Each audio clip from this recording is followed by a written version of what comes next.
everyone. First off, thank you so much for taking the time to join us today. I know that February can be a little bit tough with people doing their investments, RSPs, working with their clients.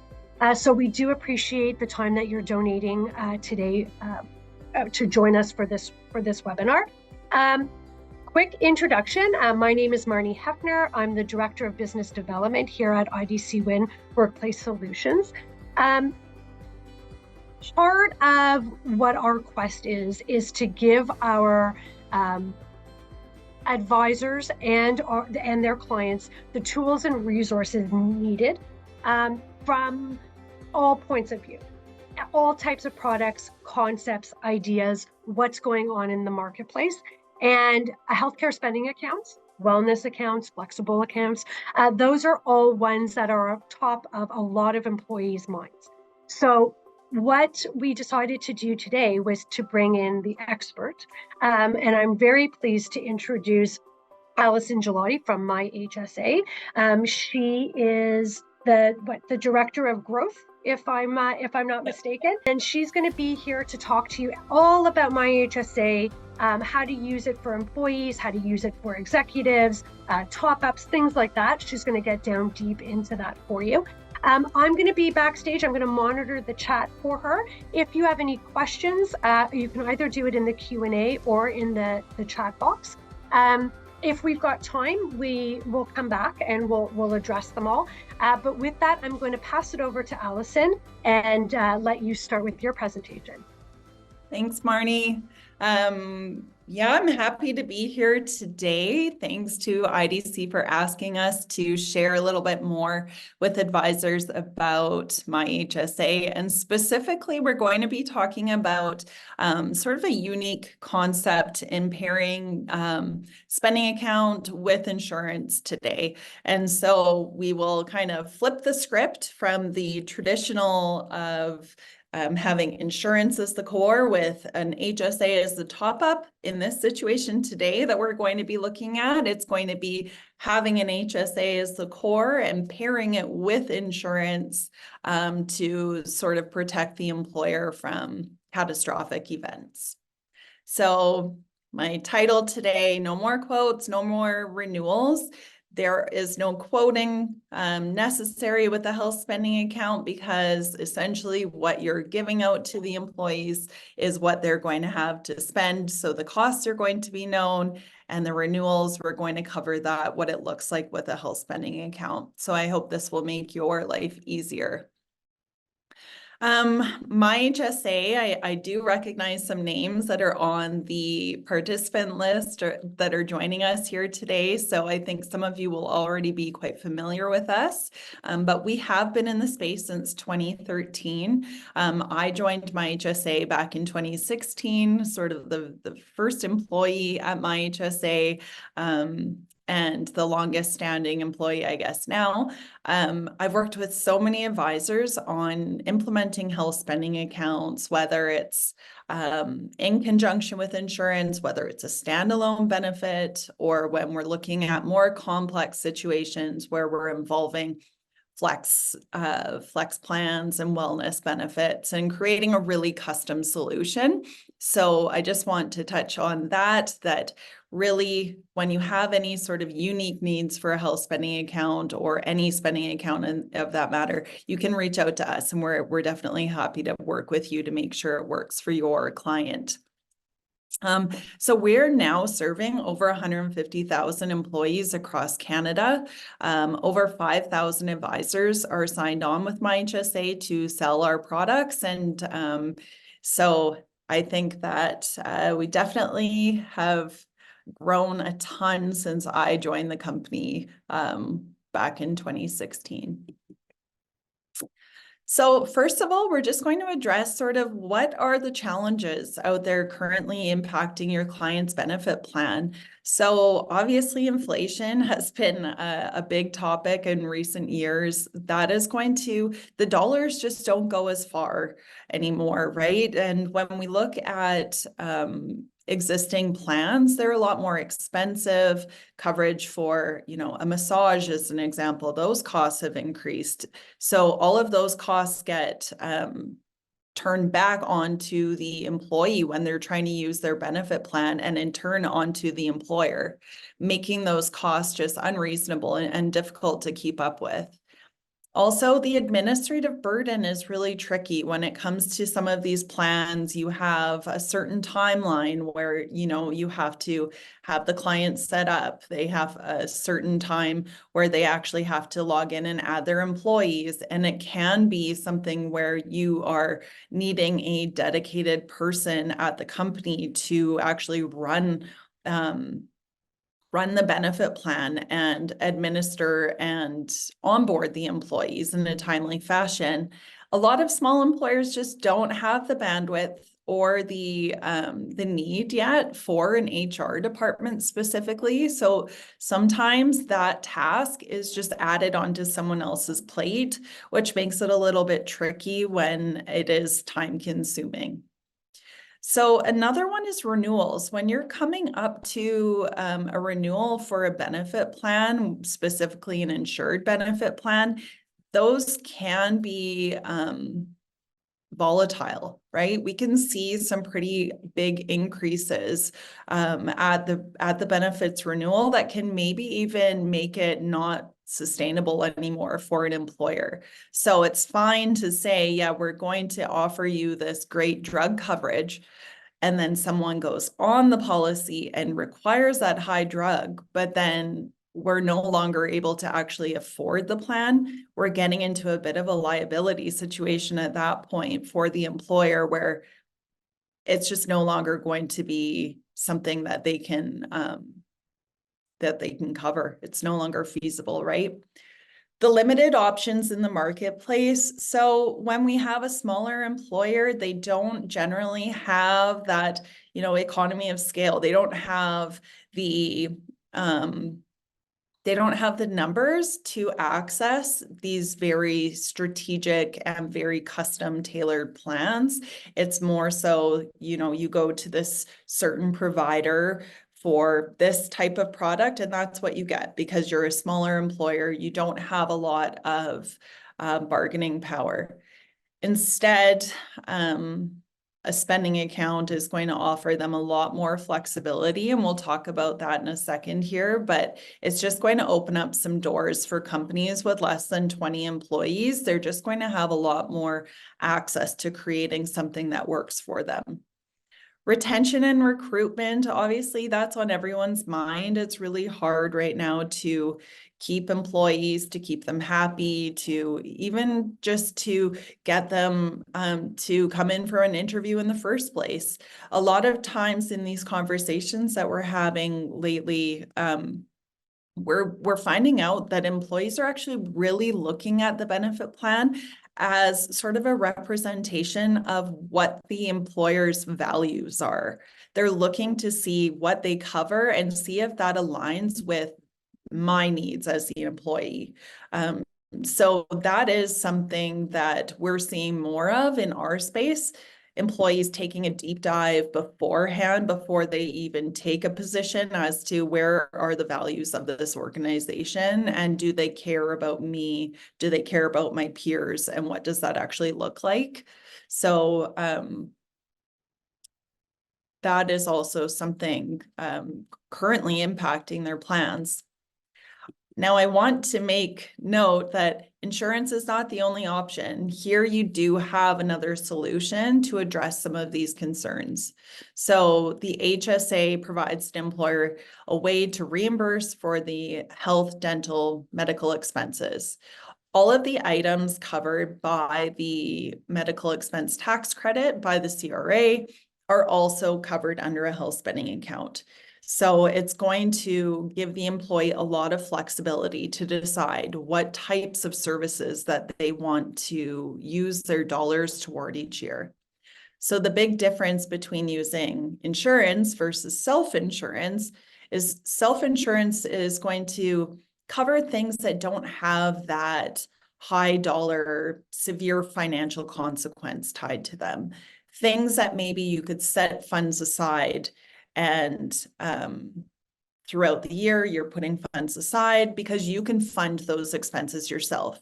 For example, you're going to the dentist, you know what the dental bill is going to be, more or less, right? You know that your glasses each year are going to be $250 for frames and another $250 for your lens. So we're looking at about $500. That's not a cost that we need insurance to necessarily cover.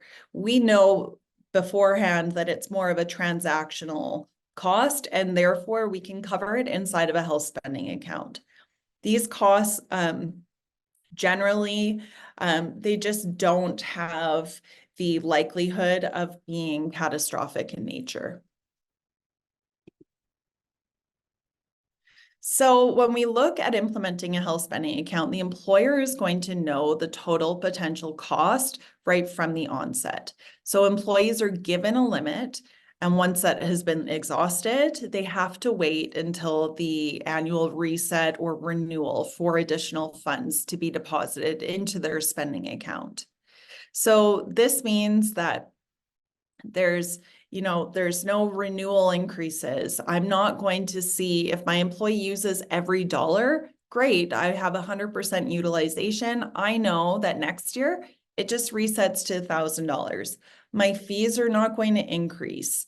My cost each year is pretty well known for a long time. So I know that this is going to be feasible for my company to forecast well into the future, that this plan is going to be something that we can continue to cover for our employees. There is a relatively low barrier to entry. So when we look at a new employer, they don't have to be incorporated for a certain amount of time before they can actually implement a spending account. They can implement it as soon as they are incorporated. And I do see a lot of companies come on right after they've incorporated. Even some small employers move from a sole proprietorship into an incorporated business. And at that moment, they know that they're now eligible for an HSA. So that does come up. And the big thing is that there's no upfront cost. There's no setup fees. There's no administration fees outside of the fee that the client is going to pay when their employee puts a claim through their spending account. So the putting it in place is actually better for the employer to do ahead of time. So you're going to put it in as soon as they want or they're contemplating it, because that will get the risk intact.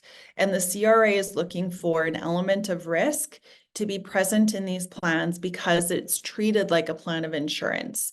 You can't put it in place after the claim has already been known and incurred. Instead, it must be put in place beforehand, and then it can cover all of the claims that come afterwards. So that's a really important piece. Generally, we advise against backdating. So putting the plan in place with that low barrier to entry is a no-brainer. You just want to get it in place as soon as the employer is able to. Okay, as I mentioned, the cost is tied to the usage. So when an employee, when we're looking at the cost of an employee's usage on a insured plan versus a health spending account, with insurance, you're going to pay that premium regardless of usage. We don't know really if we're getting our full bang for our buck out of each employee when we're still paying if they're not using it. When you're looking at a health spending account, you're only ever paying for what they use, plus that administration fee that's tied to the usage. So any unused credits at the end of the year, that's up to the employer. Do they want to allow the employee to take those credits forward, or is it a use it or lose it? And they're only going to pay just on the claims that are processed during that time frame. So this also gives the employee a lot of flexibility just in terms of how they use their plan.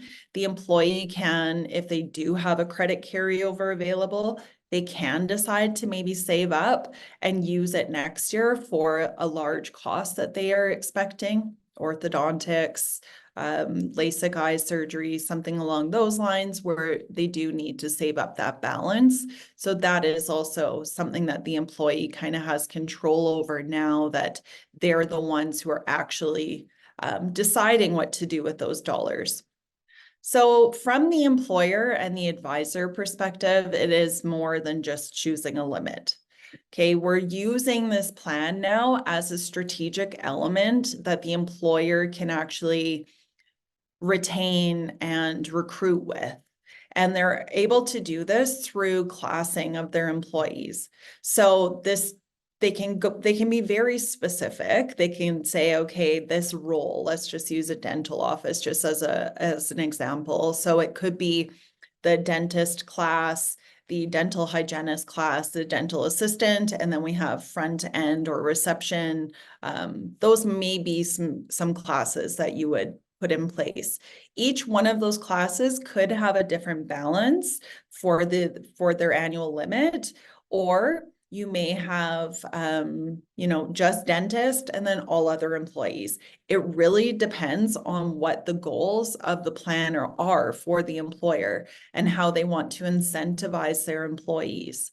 So sometimes we also see it based on years of service. I think that's actually a really great way to class employees, because the employees, on their 5th-year work anniversary, their spending account gets bumped up. And that's going to be a big deal for someone, because there's very few ways to actually give one of those meaningful gifts that are based on years of service that someone, you don't want to just take home a blanket or take home a little, a certificate saying you've been here for 5 years. It's more meaningful to give them something that they can use and that has a lot of value for them. Another option is basing it off of single, couple, family. Those are other ways that you can structure the plan. Ultimately, I guess the point I'm trying to drive home here is that it's up to you and the employer. Ask them what their goals are, and you can really use this now to structure it. There's no minimum employee count to actually have access to this. The big thing is just that you want to be consistent and fair across all the employees in the organization to ensure that you're not being discriminatory. On that note, the CRA, you will not find anything about classing in the CRA's guidelines with health spending accounts.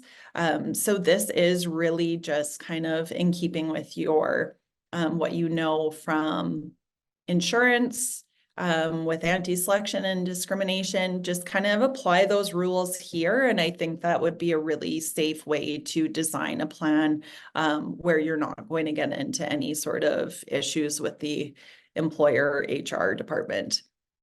Another way to use a health spending account really is the executive compensation. This is a big topic right now as private healthcare becomes more prevalent with executives. So given that you are in control of this benefit, you may create an executive class. That executive class, maybe the limit exactly matches what it costs to purchase one of those private healthcare memberships for the year. That is something that can be put through the plan. It could also look like a flex plan where we give the executives the decision over, do you put it into a health spending account or a wellness spending account, or split it half and half, whatever it is that they want, because you're able to actually make this something that is rewarding for those executives within the company now. If those executives are also shareholders or owners of the business, it is really important that we review the shareholder guidelines with them to make sure we are not creating a shareholder's benefit. We want to be mindful that all of the executives in the company, shareholder or not shareholder, are being given an equal and fair, reasonable benefit that would be seen by the CRA as an award based on their role in the company, not on the fact that they're an owner. So we need to be mindful of that every time a shareholder participates.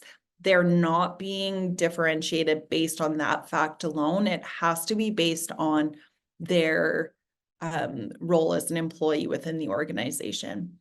Now, I have a document that outlines all of the shareholder guidelines, how to set their balance, what rules that the CRA would look for. And ultimately, it all just comes back to the element of risk with any of these plans, making sure that the limit is set at the start of the year, it's reasonable and fair, and that we're not adjusting throughout the year to account for additional claims that have been incurred. If you bump it up, then we're breaking that element of risk. Now the employee is more or less just kind of employee shareholder is bumping it up to account for those claims.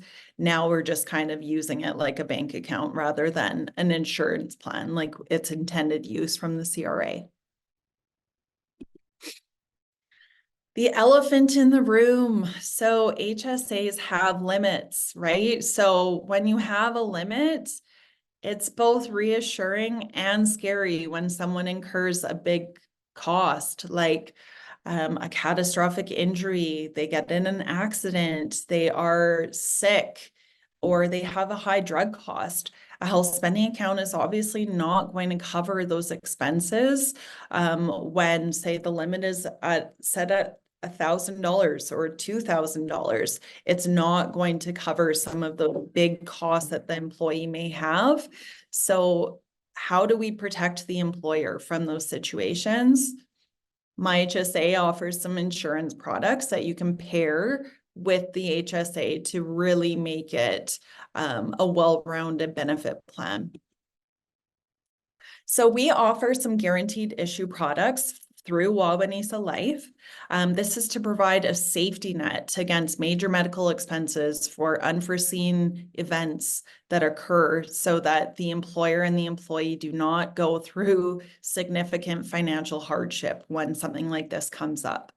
I would say these plans are not intended to be a long-term solution or, the be-all end-all. It is more so going to get them through that tough time so that it doesn't put them into bankruptcy or into a bad situation. So we'll look at two different guaranteed issue products that can be added. They're easily added to the plan through the platform. They're essentially just an add-on to an HSA. They have to be paired with a health spending account, so you cannot add this without the HSA.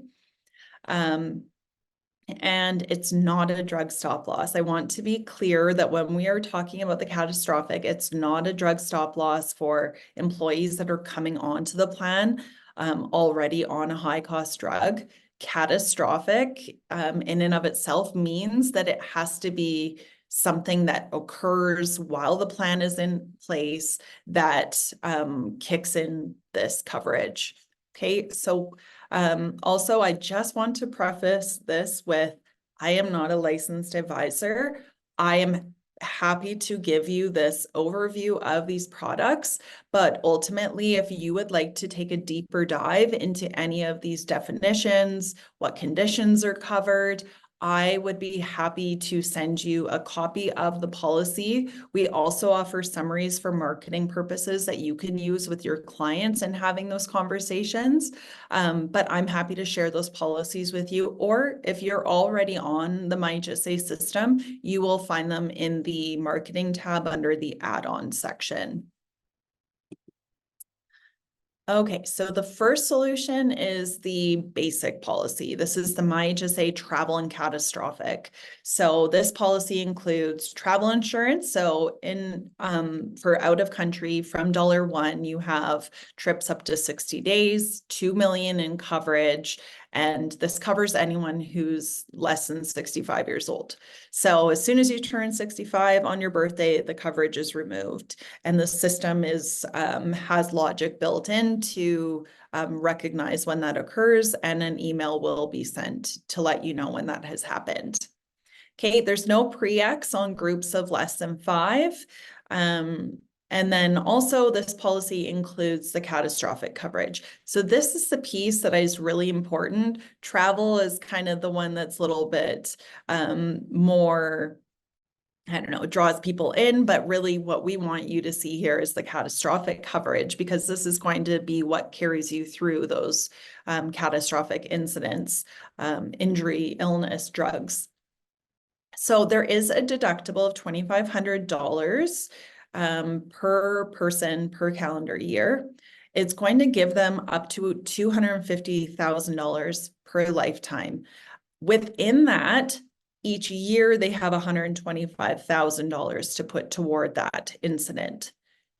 Within the 125, they have a schedule of coverage that includes $25,000 for drugs, $25,000 for dental, $25,000 for private hospital, ambulance. You'll see all of these items listed in the policy so that you can understand what's going to be covered. And even though all of these may add up, if it is 25,000, they cannot incur more than 125,000 for the year. Okay, so that's going to be the annual max to put toward it. Now, the second policy is the exact same base coverage that we just reviewed, the travel coverage for out of country, the catastrophic for in country, but also includes the AD&D, CI, and life insurance. So you'll see that the former policy was $10 per family per month, regardless of whether you're single or family. This policy breaks it out into a single coverage and family coverage. So single being $27.20, family is $35.30. The advisor compensation on these products is going to match the fee that you set on the client's health spending account. So if you've set their spending account up with a total admin fee of 10%, we would also put 10% on this product, and we would make 5, you would make 5. So that's how the commission works on these. Some of you, if you are on our platform right now, you may have received a survey on these products that we are currently running and asking for your feedback just on how to make these policies work better for you, so that you can have this super easy solution in a centralized spot for your clients to make sure that it's just kind of log in, health spending, insurance, done, and that's all you have to do from the advisor perspective. So the exact same definitions here that we saw in the last slide, but you'll also see here that we had the life insurance at $15,000, AD&D at 60, and the CI at 15. Okay, and then there's pre-X on the CI that is outside of the pre-X that's on the catastrophic, which was that less than 5. You will see that there is a 2-year pre-X on the CI policy within this plus coverage. Okay. I also just wanted to bring your attention to this here. So mandatory participation of all employees. So when you want to add one of these add-on products to the insurance, you do have to add it to all of the classes. All of the employees that are enrolled with a health spending account do also need to be given this insurance coverage as well. And that is something, because it is a guaranteed issue product, just in terms of anti-selection, it is mandatory. And the system logic will take care of that. So you don't need to choose all of the classes, it will just automatically apply it. So pairing up these two products is pretty well a no-brainer. It gives you the flexibility and cost certainty of the health spending account, but also with the security of the insurance, so that the employer is covered sort of all of their bases. They know that the everyday routine medical costs that their employees are going to incur, that they have that coverage through the HSA, but also if something happens to them, they do have that insurance component, and it's relatively inexpensive for the employer. So it's really easy to add, and it just makes sense at the end of the day for them to add it. So for the onboarding of the spending account and the add-on, it's really easy because it's all centralized just inside the My HSA platform. As you're building out the client, you're going to add the plan, add the add-on, and that's really all you need to do at the advisor level. You're just more or less selecting what level of coverage they're going to have, whether it's that basic or the plus policy. There's no master application required.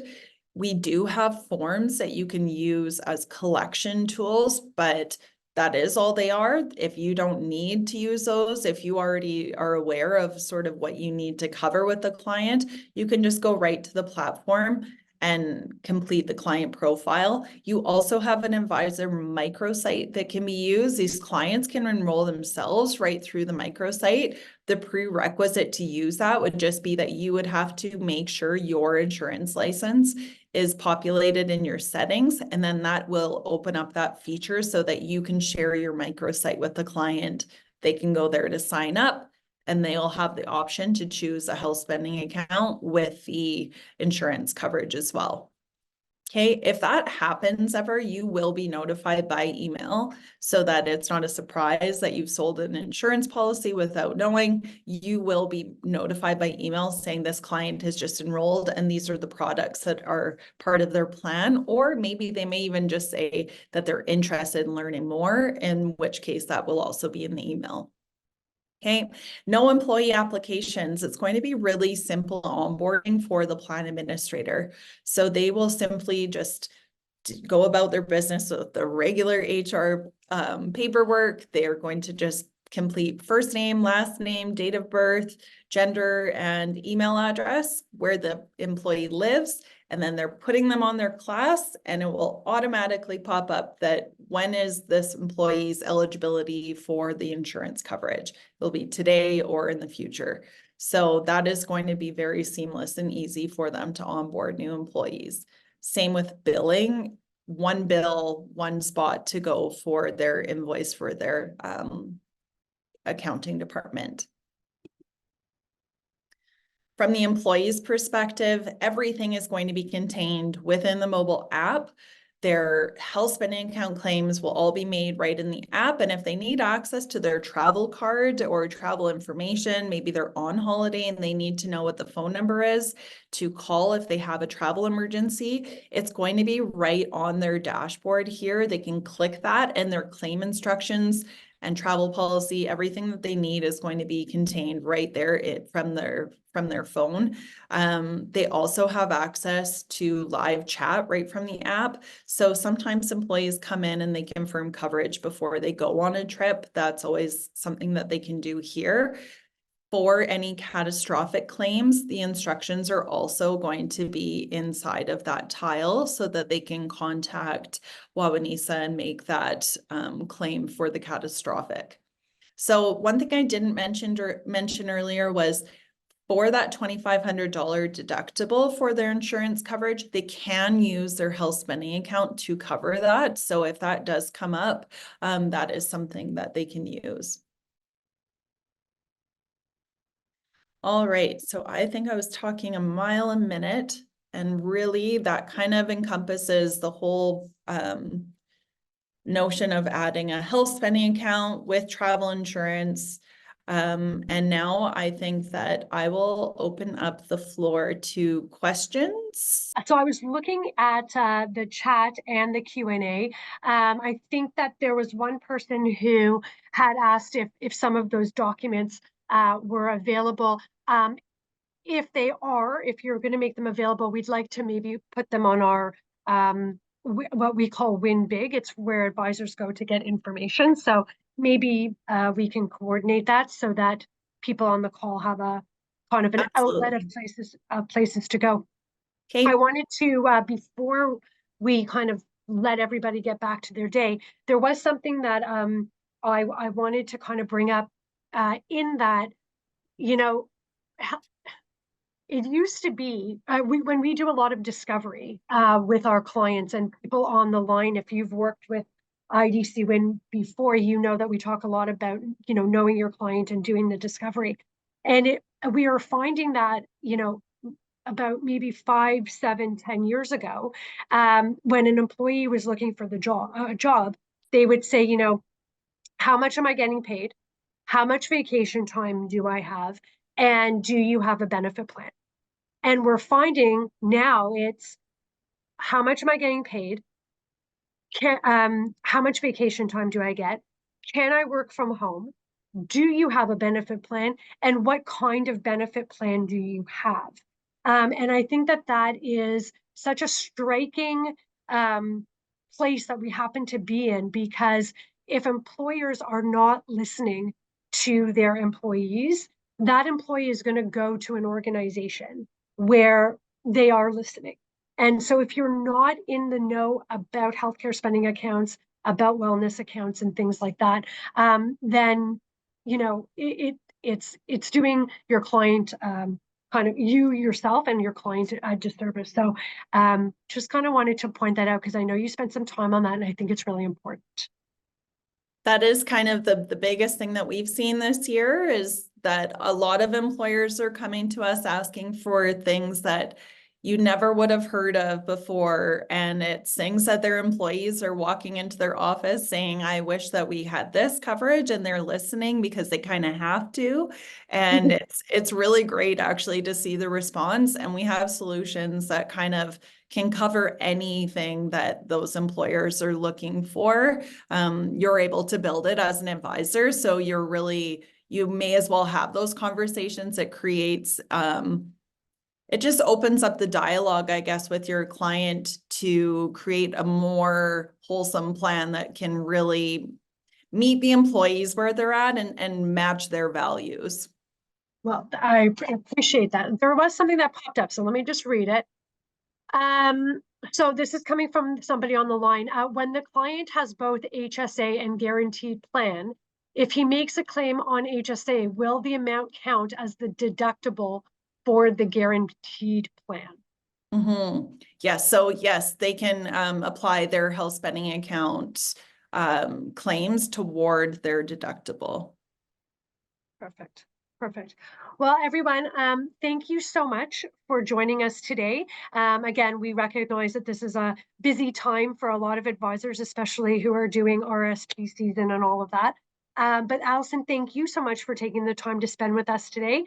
I'll let you coordinate some of the documents that our advisors might find useful with Lisa. Okay. But everybody, thank you so much for joining us, and we look forward to our next session. And Allison, it's always nice to have you. Thanks, Marnie. Okay. Bye, Bye. everyone.